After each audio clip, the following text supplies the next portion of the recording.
a 30-year-old Kenyan.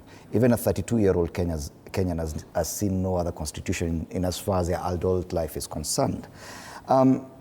What different thing will they do now that you understand the politicians will excuse them, the older generation will excuse them? What role would a young Kenyan have in as far as raising the level of civic engagement or level of public understanding of the kind of rights? Many people don't even understand what they've been given, they've been granted by Chapter 4 of this Constitution, and as far as rights are concerned. What do you feel your role is? Thank you so much for that opportunity. I feel like our mindset, we're actually looking in that same direction and say that we need to excuse and actually take responsibility. And that is what I am trying to say. Katiba at 15 is just a birthday. It's telling us we have taken a bit of milestone. But the question still comes back to the young people. Because, yes, when Katiba was being launched, some of us, we don't know any other Katiba, we just know this one.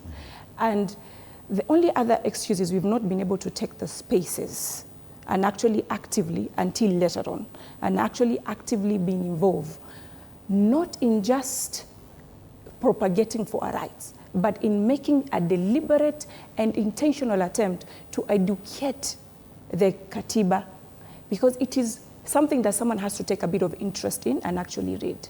It is not enshrined or put anywhere in our curriculums when we were growing up. It is not. Maybe it's easy. Maybe it's CBC is going to put it out. So now there was never a platform.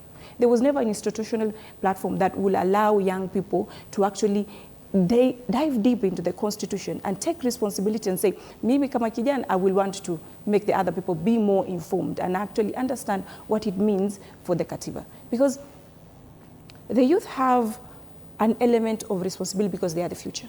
We cannot let or allow that the 20th century mindset to want to implement a Katiba that is meant for the 21st progressive young person. Right. So it is important for us to take that responsibility, put it in our hands and say, we would like to take the spaces. We need to take the spaces, and we need to say the future that was envisioned by the founders of this Constitution was envisioned by us. So we have every right and every mandate and every responsibility to make sure we propagate it. And take ownership of the same. And we'll continue that conversation because we saw quite some progressive work in as far as understanding of the finance bill and how the budget making process was happening last year.